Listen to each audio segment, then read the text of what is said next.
Jesus and his disciples had been working hard to spread the good word of God.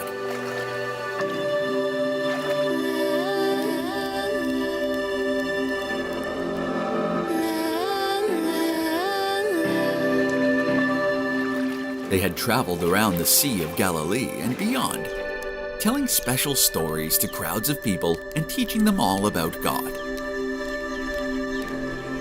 Jesus and his disciples called their special stories parables, and townsfolk would come from all over to hear Jesus tell his parables. Jesus had also been performing miracles, showing the people his remarkable gifts and blessings from God. On one particular day, Jesus had fed thousands of people with just 5 loaves of bread and 2 fishes. You might already know that story, called the feeding of the 5,000. The disciples had seen Jesus perform this miracle, but didn't quite understand. Did Jesus do some trick to make more bread and find more fish?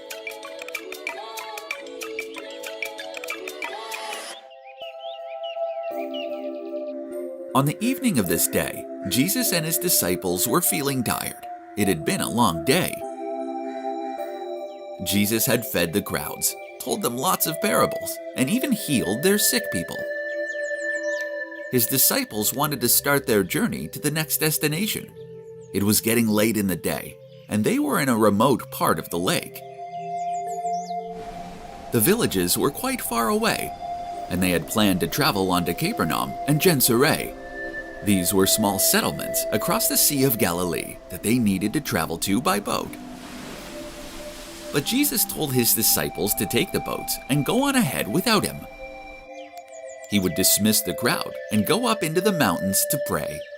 He thanked the crowd for listening and dismissed them for the day. The news had recently reached Jesus and his disciples that their dear old friend John the Baptist had been killed by King Herod. Perhaps Jesus wanted to pray for John the Baptist, or perhaps he just wanted to talk to God, his Father, privately.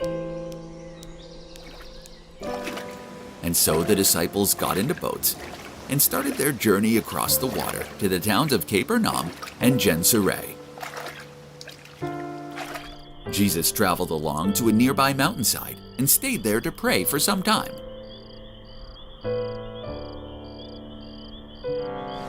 He could see the disciples' boats traveling out on the lake, buffeted by a strong wind. They were already some way away from the shore. Jesus stayed on the mountain until the early hours of the morning, praying to God. He thought about his day preaching to the townspeople, healing the sick, and performing miracles. Then, when he was ready to finish praying and come down from the mountainside, he looked out to the waters. He could still see the boats of disciples floating around some way away on the lake.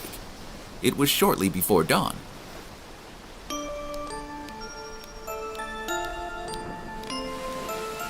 Jesus went down to the edge of the shore and began to walk.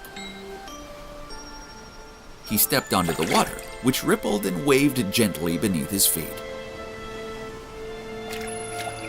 Step by step, he walked onto the water towards the disciples' boat. His disciples were not sleeping. They had been looking out of the boat and across the water, hoping to catch a glimpse of Jesus coming down the mountainside.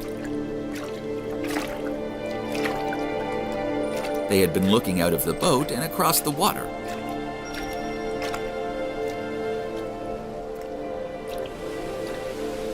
When they saw the figure of Jesus coming across the water towards them, they felt terrified and they cried out, "It's a ghost! Ah!"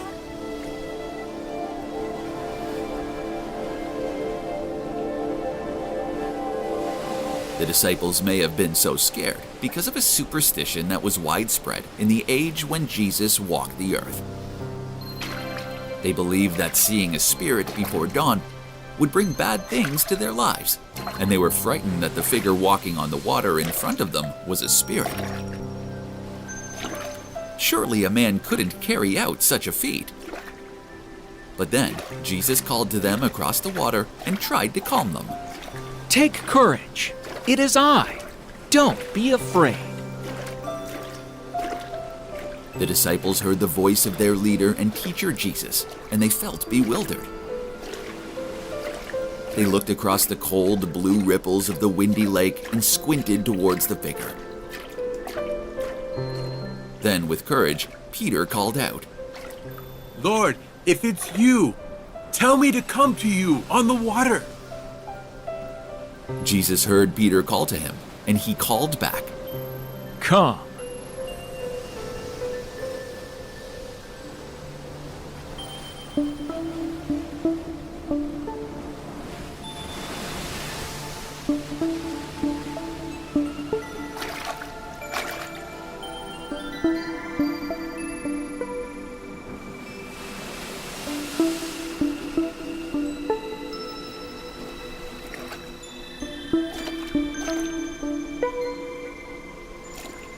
For the first few steps, to the amazement of the other disciples, Peter walked cleanly across the surface of the water, with ripples forming beneath his feet, just like Jesus had.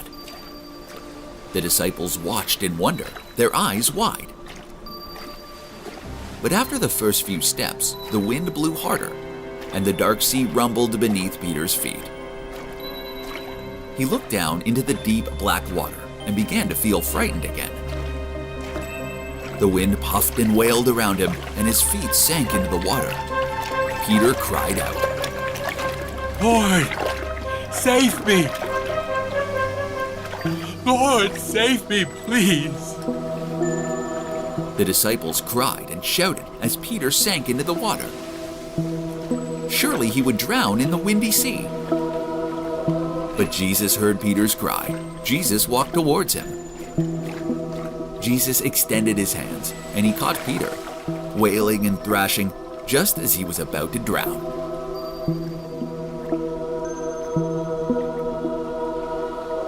He took Peter's hand and brought him back to the boat.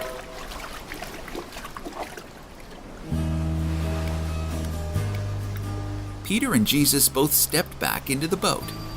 Peter shook the water from his clothes.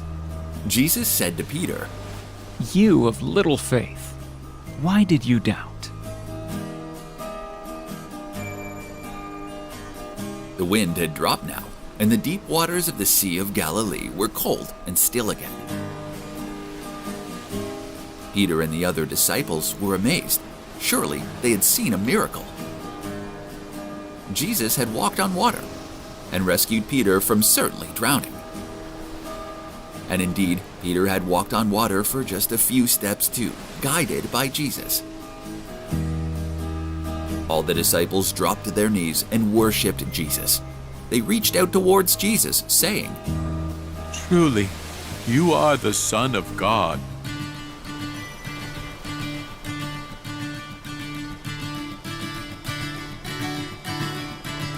Now they felt ashamed, for they knew the Son of God wouldn't need to rely on tricks or schemes.